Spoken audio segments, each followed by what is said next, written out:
But as soon as I drove off, I never even turned back. I just felt all of these heavy weight that I've been carrying for years unknowingly just vanish. And I was so excited to start my new life.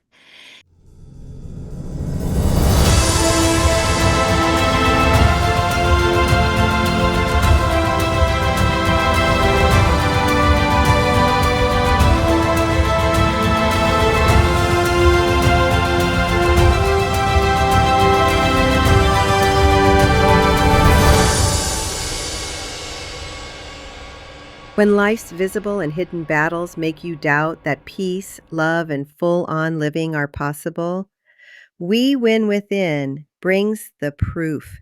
Guests crack open their great stories that may overlap with what each of us carries, sharing raw truths, hard won discoveries, and triumphs that illuminate the road for us all.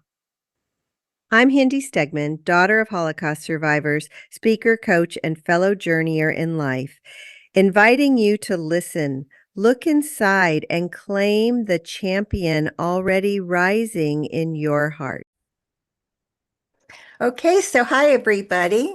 My name is Hindy Stegman and I'm your host for the We Win Within podcast.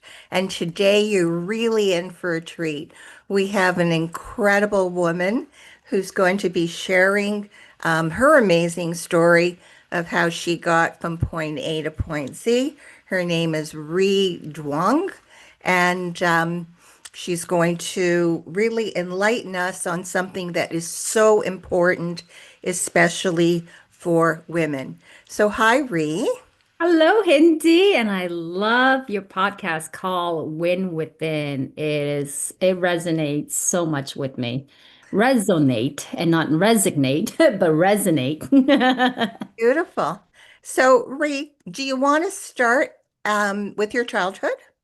Yes, absolutely. So I wanted this topic to be from heartbreak to the hot goddess. And the reason why I wanted that, it seems like such a wow, a declaration in it. And the reason for that, it's because I know that having worked with a lot of women as a relationship coach, how we are embarrassed by our own sensuality, stepping into our feminine power.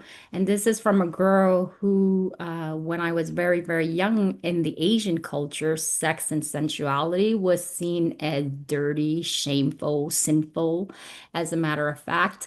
And when I was 7 years old, my parents still doesn't know about it. Yeah.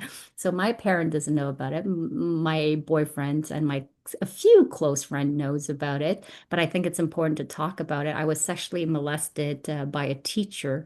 I wasn't the only one. He sexually molested other little girls, it was a group of kid students. And at that age, I didn't understand what was happening, but I knew enough that it felt yucky in my body and that I couldn't wash enough times. Like, when I go and shower and stuff, I couldn't wash that dirt, that disgusting feeling off of my body. I didn't want it to belong in my own body. And I shut that memory off for many, many, many years. And I developed this fear where my father and I were extremely close. But even that, I didn't trust my own father to come near me, to approach me. It was no longer safe. So I had this habit that I started developing these weird habits where every time I go to the bathroom, I would always lock the door, women, men, children. I would always lock the door. And when I enter the house, it would automatically, like my safety zone, it's to lock the door. I would often lock doors on my parents, on my partners, and they're like, well, we're just right behind you. But it's an automatic reflex. So, often when a group of women get together Hmm. today and are willing to be open and honest, it's true that if you come maybe from a certain culture, it might have been even harder. But I think that we were raised not to speak, to be good girls, not to rock the boat. And there was fear of authority. And within groups, if you get a group of 12 women, the sad reality is, I would say more than six of those women have had some experience that they never, ever, ever, I'll say ever again, talked about to their parents, not even to their friends. And here they are, grown adults now, and we're sitting in a group and they're talking about it for the first time. Mhm. Do you feel it's the shame or we were raised not to speak? What is it that holds us back from speaking? There was a huge, tremendous shame for sure. And I'm going to answer that question next. I wanted to give this little scenario so that you kind of understand what goes into the mind of a child. After I came to Canada not too long, so by then I was 9 years old. From And where did you come? From where? from Cambodia, and then we moved to Canada. And what happened was there a predator out there would randomly call immigrants home and would pretend to be the principal of the school. It was the summertime, but my parents don't know all of the rules and all of that. And it says the principal wants to speak to Ry. And when I came on the phone, he would start off like subtle, and then it became very sexual really quickly. Who would say things like, I want you to go and grab a banana, I want you to put it into your throat. And all of that time, my parents was next to me, like they were busy working, sewing. And I was in the kitchen not too far from them taking this assault on the phone. And he would call every single week. And my parent was like, that's really strange that your principal would call that often. And my voice, I was so shameful. I felt, what did I ever do to deserve this? I thought it was my fault somehow. And yet, looking back, it was just some random person. I just happened to be unlucky.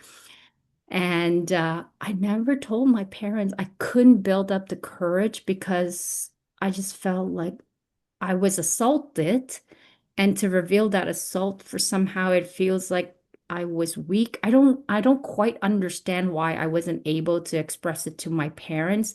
Maybe because I was thinking my parents already gone through so much. I didn't want somebody whose English speaking had more power or knowledge was assaulting on my parent. Maybe I wanted to protect my parent from not being able to protect me because I spoke the language. And so I didn't want to add any more of that. And I was so shameful, even though somebody did something horrible to me and I didn't deserve it. So there's a lot of shame and a lot of like your pride and ego. And, and what I know that my parents would have supported me. I didn't know how to handle it. I think it's you're so lost in confusion and the shame around it and everything that I've learned about sex, that it's actually dirty and disgusting, that I was like, oh, this is so dirty. I better just keep it to myself. Do you feel that you had also received a subliminal message because your parents, I'm assuming, had suffered back in Cambodia and Yeah, the genocide and all. with the genocide and everything? And I can understand that because both my parents were Holocaust survivors. And I Hmm. know growing up as a kid, I felt the sadness in them. Not that they were sad people, they weren't. But every now and then Hmm. there was a sadness, and I knew where they had come from. And I heard, whether it was said to me or not, after all that I have suffered, I can't suffer anymore. Now, they Hmm. never said it in those words, but I heard that. So I Yes. made sure I was the good girl. They didn't do anything or say anything to make them suffer. Does that resonate Yeah, with that's actually a really, really good point. It did, because that's what I was saying, is that they never said they suffer a lot. I just saw all of the pain because when we were left living in the Thai refugee camp for 9 years, I was born in Cambodia. They were fleeing away from all of the genocide and all of the chaos because everything was self-destruction to year zero. So anything education, all of the educated people were completely wiped out and killed. Um, and So maybe they never said it, but I saw and seen, I've seen people shot, their brain blown off. I saw how unsafe it was, even though I had an amazing childhood because my parent protected us. But towards the very end, I saw, ooh, this world is more crueler than I thought. And I'm so little, I haven't understand so much. And having seen just a very small little tip of the iceberg, I realized I said maybe probably it's me who said it to myself. They've endured way too much. Like, let's give them a break. And this is my battle. Somebody inflicted pain on me here in Canada. And they don't deserve, my parents don't deserve to know more. And I wouldn't want them to feel bad to know that they didn't know what to do to protect me. So let me just take it on for myself. And this is also the syndrome of the oldest daughter too. And of course, of being the good girl is like, and being from an immigrant parent, so you just take on a shitload of stuff that don't really belong to you. I get that. Being the oldest girl also with three brothers. Yes. Yeah. So, where do you want to go from here? I wanted to Where, be, how yeah, did you get, how did yeah, you get out of that? Or at what age, what stage? What was it? Because usually it's something that happens to wake us up or to give ourselves permission that we need to speak our truth. What was it yeah. for you? For me, it was even though my relationship of 17 years marriage failed, but I do thank my ex-husband for this one gift that he gave to me, part of it to me, which was he was very open about sexuality. He taught me everything about it's okay. Like I've learned like can't even walk equal to my boyfriends or partner. I can't look them in the eye because in my culture is like seen as defiance. So it's always like these obedient girl. Like I was taught that to be a like a desired wife or material good wife. It's just sit back, quiet, pretty, repress completely, ignore your needs and desire because there's no place for that.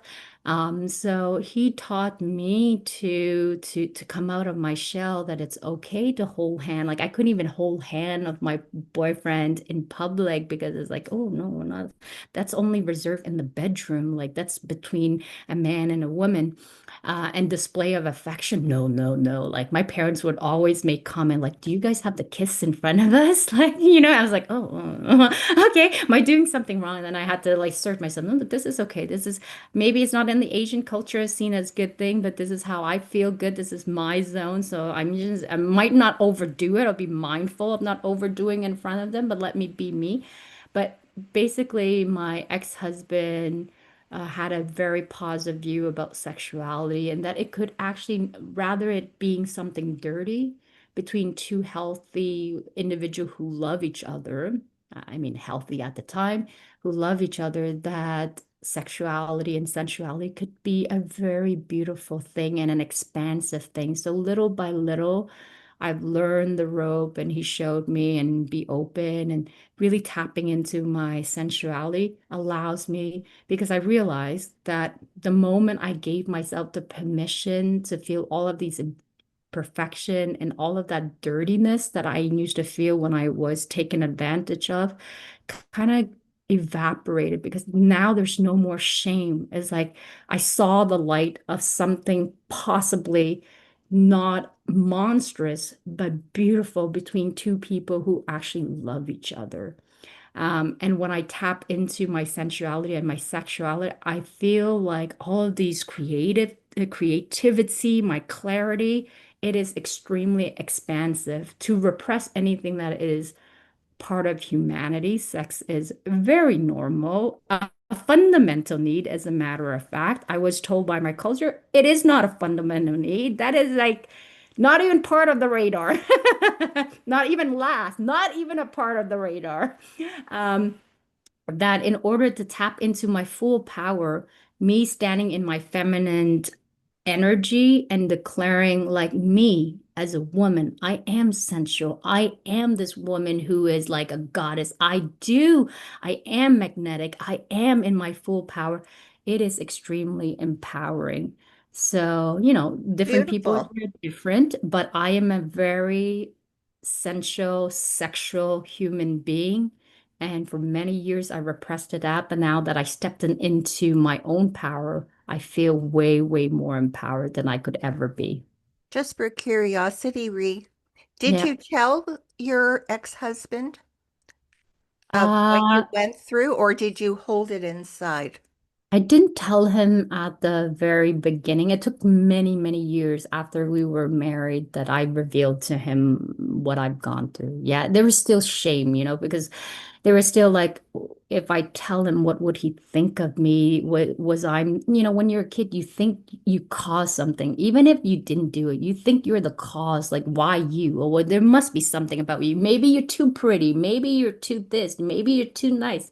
There's just always something that a kid can label and then bring it back to themselves. And especially for a girl, we tend to internalize problems, not like boys, they externalize problems. So, was there a release for you when you finally did say something? I did, yes, absolutely. It felt freeing. Like I no longer lock myself in my own prison. I was like, oh, there's another world out here. Beautiful, Mhm. beautiful. And so, where do we go from here? So from here, I wanted to say, okay, so now I started understanding that sex could be a beautiful thing between two loving partners. But after I've got divorced after my 17 years marriage, it was beautiful at the beginning, and I'm grateful for two amazing children. Even though it didn't turn out the way I wanted to be, I had this ideal that, when two people don't love each other, kind of like your story, you can still love and care for the person because if you once loved them, you can still have the love and respect for that person. It doesn't have to be an all or nothing. So I thought that maybe we would be on amicable terms, show up as mature parents for a kid. Unfortunately, that is not the case, and it is what it is. I cannot change a person. But after that marriage, What, it was sorry, what gave you the courage to leave? um, Were you it's were no longer a good girl? Not yet. I was still a good girl. And it's the death of my sister. I was already 6 year prior to filing for the divorce. I was doing my therapy and we did a couple therapy and all of that. He did a few session and then said he's not the one with the problem. I'm the one with the problem. So go get yourself fixed. And I asked myself, what a crazy thing. Like it's supposed to be a partnership, but I guess I'm on my own. And then I asked myself, how badly do I want to save this marriage? And marriage was very sacred for me, and I wanted to be married to one person for the rest of my life. And this was my first boyfriend and my husband. So I've known nothing other, absolutely zero dating experience. Um, and when I left that marriage, when my sister passed away, because she knows how much I love love, I'm a hopeless romantic. I love all of the cheesy love stories. And she always said to me, Sis, you love love so much. I've never seen somebody so obsessed about love. Why would you be living a love life that feels so empty and so alone?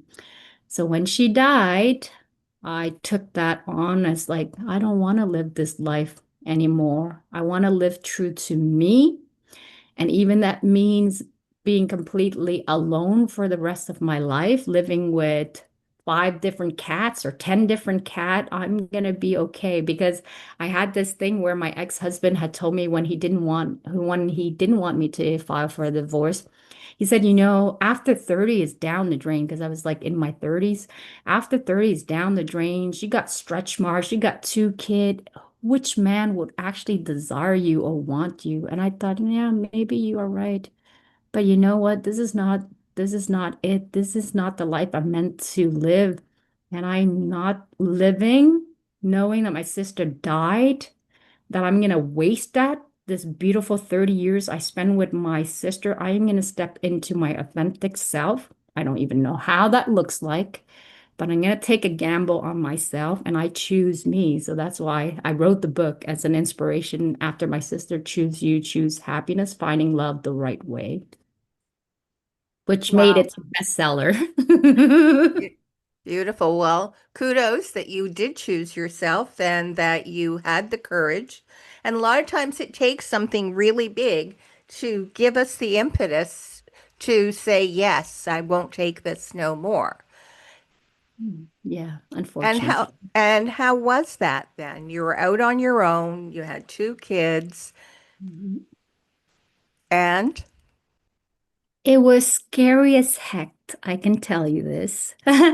But I knew I made the right choice the last day when I packed all of my stuff. I did the move and everything. I had to come back with my own car and picked up a few little last minute thing. And I thought I'd be pouring and like just crying, bawling my eyes out as I turned back and look at the home where I raised my kid. And we built the house. Like I built the house with my ex-husband, my hand, and all of the hardship, like for a whole year living in that construction home, that I would cry endlessly. But as soon as I drove off, I never even turned back. I just felt all of these heavy weight that I've been carrying for years unknowingly just vanish. And I was so excited to start my new life. Even though I basically asked for absolutely nothing from the marriage, I knew I could have asked for way more, but I took just a small portion just to restart a new chapter of my life because my inner peace was more important. But I do want to caution the women's do not leave with nothing because that was my first initial thing. And I had friends who did start with nothing. You're really putting yourself in a hardship.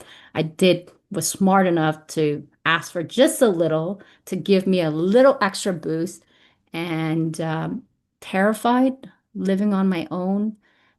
But I chose to trust the process. And I prayed to my sister to show me the way because I think that even when people leave you from this world, they are always with you through energy to spirit work. And as a matter of fact, just a goosebump story quickly. Um, when I moved out, it was close to COVID. It was like it's 3 months before COVID was about to start. And I have very good premonition and good intuition. Sometimes they come to me in dreams, sometimes they come through whispered. And that's another story for another time. But I never wanted to take those intuition as something like I thought I was weird for hearing these voices. I thought I was weird for seeing visions. So my my ancestor said to me in my divorce paper, it said I had 3 months to still live in my home with my ex-husband while I'm finding my new house. And then the intuition just basically said to me, "Ree, you do not have 3 months. And do not stay there for 3 months because your ex-husband will slowly turn into a little monster, not a little, a big monster, every single day as things move along.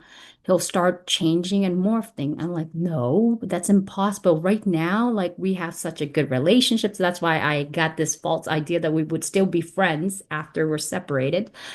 And his behavior started changing. He started becoming more resentful. Things that belonged to him was his. It was no longer about us being showing up for the kids.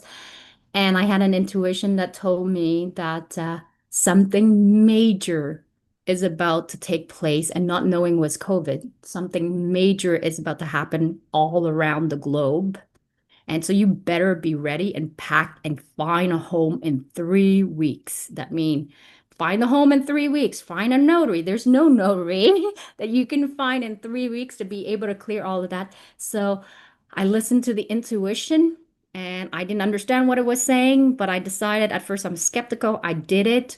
And in the process, like, how am I going to find a home in 3 weeks? And my sister came to me in a voice, in a whisper, and she said, "Sis, I got you. Don't worry, keep looking at the home, but I already found you an amazing home. It's beautiful. The kids will be there. It's close to the park, and you won't have any problem worrying about the plumbing and all of that stuff because this home will have no problem." You know how you buy a home and there's chaos and, these different surprises? And she found me this home. So this home is the energy of my sister, and everything in this home I love. So, all that just to say, I chose to trust the process and I prayed to my sister to look over me, and she did. And I That's found so myself a wonderful, well, he is my husband too. He just doesn't know it, but he did ask me, "Will you marry me?" I was like, just as a gameplay, I was like, what? I'm not sure. I have to see if you're a good fit just yet. So we'll see. As much as I want to say yes to you, but I do know in my heart of heart that he is my husband. But, I'm taking my sweet time. I'm enjoying what we have. beautiful. So from the learning lessons that you've had, Mhm. you coach other women, you coach men and women. What is it that you're doing now, with all this knowledge that you have? Yeah, so I help single men and women who are just coming out from a heartbreak or who's been going through the process of divorce and they're ready to start dating again, or they want to prepare themselves to avoid repeating the same mistake in the past. So I really work on them.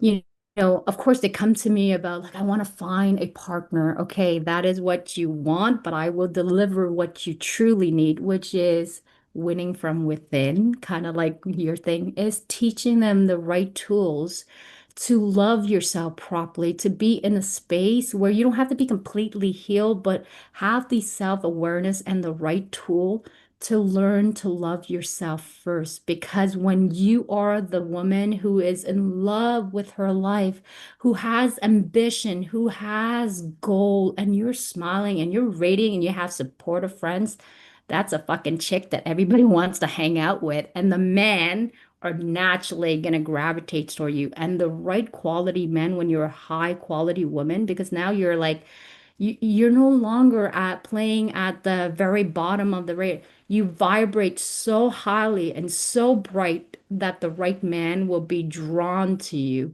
And then I coach them in terms of decoding men's behavior when they're going on dates. I help them build their dating profile, choosing the right picture, because a lot of time people just randomly pick all of these different pictures that really does not. Men's are visual creatures. I help them build their writing profile to really showcase who they truly are, their authentic self as best as I can. And then when they go on the dating, we do practice scenarios and all of that so they feel confident, they feel sexy, they feel attractive. And I really work on healing their inner child and the different blind spot that they may have so that their success in dating is much higher. So what are some of the tools that you suggest to them? Yeah, so one of the first thing is that I really want them to learn to just sit with themselves, really understanding, like, what is Ry all about? Who is she? After I've gone through all of these different relationships, really just do an inventory of who you are, like what lights me up. What is it that I've always wanted to do, but because I was in a relationship, I never gave myself the permission to do. Like in my case, it's like I love learning. So I've always wanted to play sport, play soccer. I wanted to be able to do um, arts and drawing and sculpture, but I never gave myself those permission because somebody else didn't like it. My husband didn't want it that. I don't give a fuck what he likes now or not. Like, it's like these are my need. I will, like, I will negotiate and kind of compromise, but I will always tend to me first. And that is the secret of attraction. I'm not doing it in a way where it is selfish. I'm doing it in a healthy way where I'm like, I know my worth. I know what I am all about. And if I tend well to myself, I will be a better partner to you. And as a matter of fact, a lot of my clients, as well as my partner, he says, one of the things I love about you is that you value your own self-worth and that you take times to tend to your need because that's what a high quality woman does.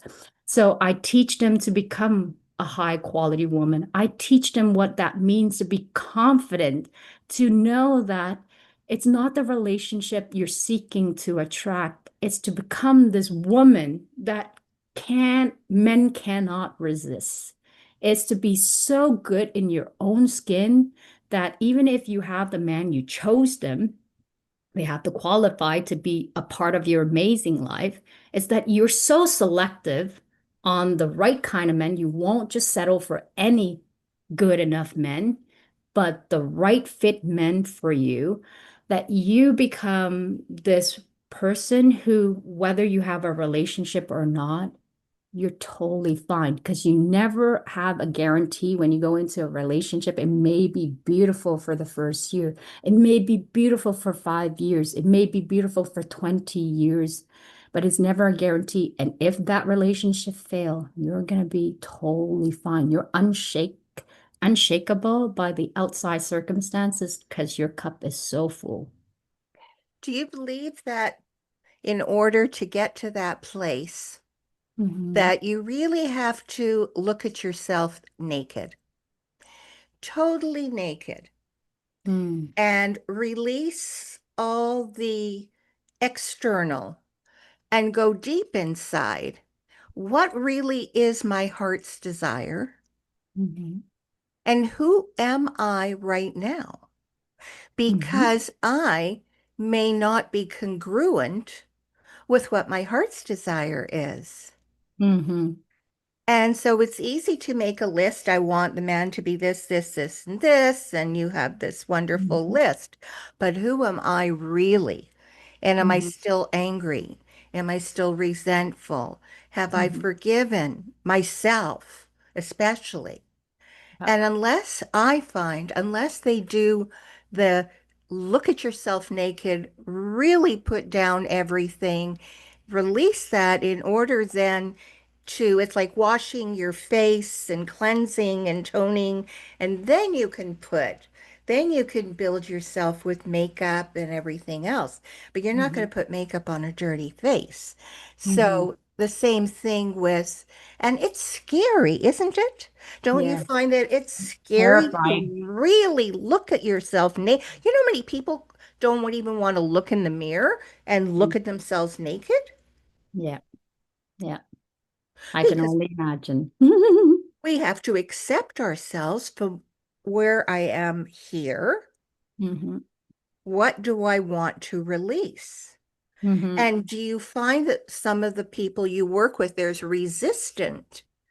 are resistant in taking that step, which I believe is key to getting to the other side.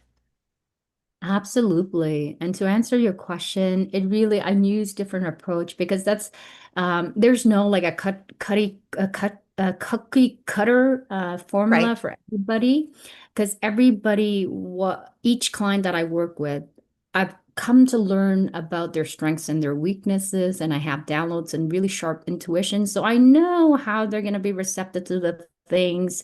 And I know, but I also, as a huge criteria when they come to me, they have to go through an assessment, and I have to see if the willingness to really want to find that partner to improve them is there and not just verbally saying, because I will disqualify you.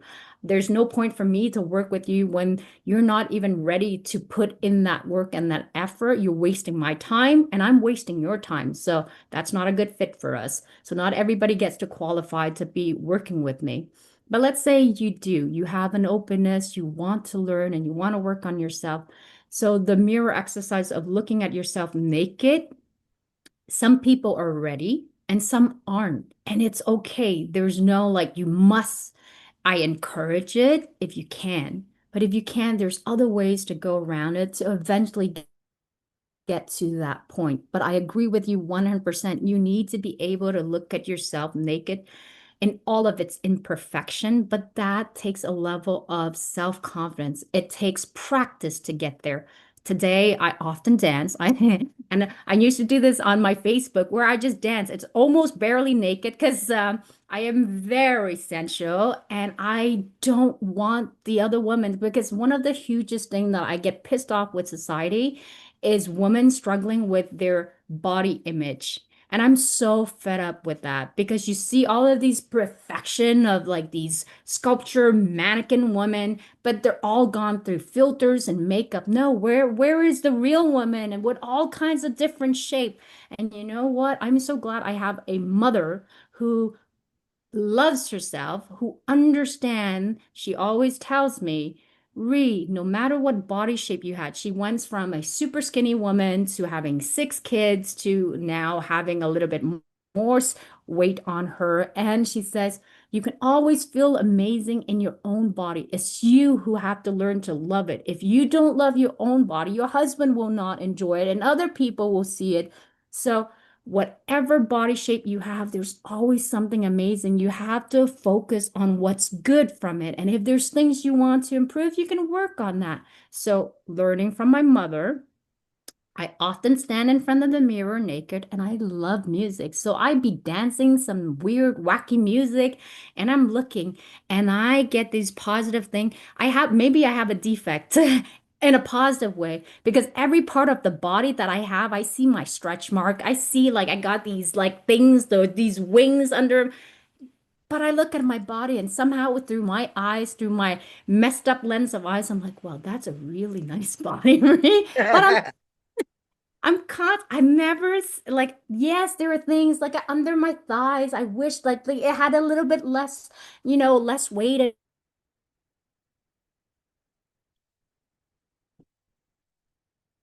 I can't hear you. Talk?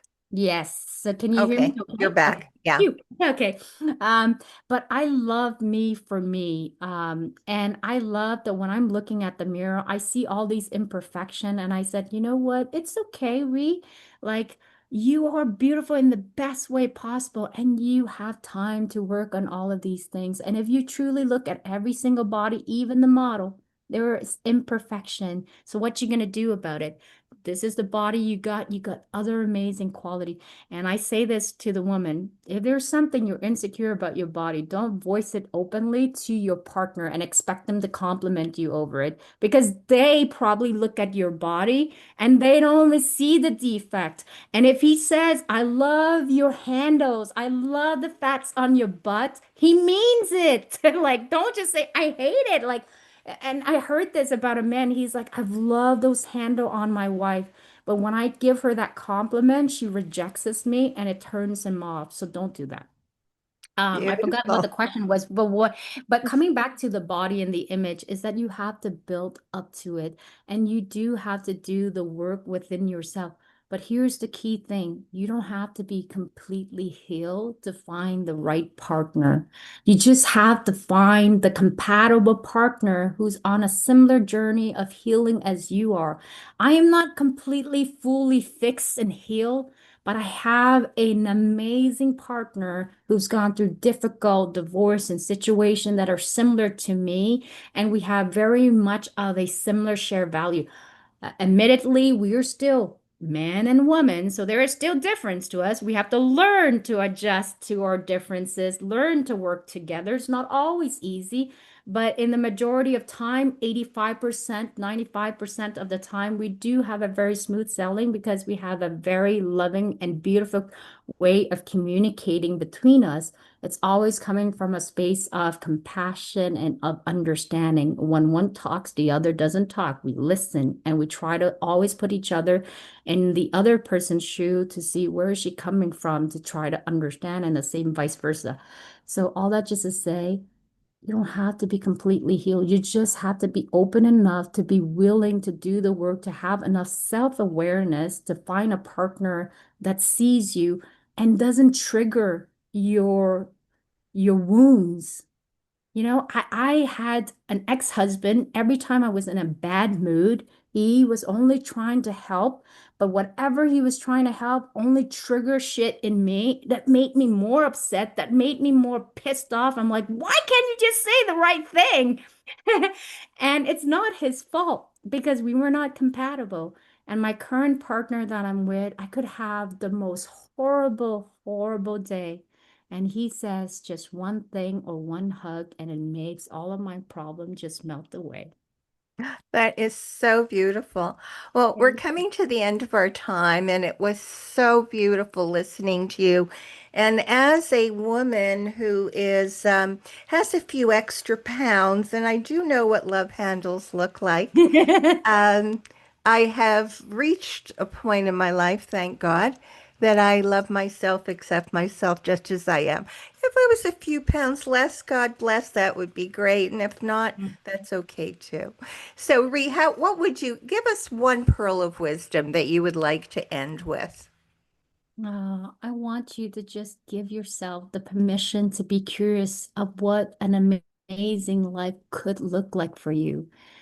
My dad gave me the best gift when he said to me as a young child, nothing is impossible when there's a will. So if there's a will to improve, to work on yourself, there's a way. Just believe in yourself. He believed in me, and I want you to believe in yourself. Give yourself the permission to just be curious of what that amazing life could possibly look like. You'd be amazed of like the life that's waiting for you out there. Thank you so much, Ree. It was such a pleasure, and you were so Thank enlightening today. Namaste. Thank you, and you have a Namaste. blessed day. Bye bye. Thank you so much, Hindy. Bye, everyone.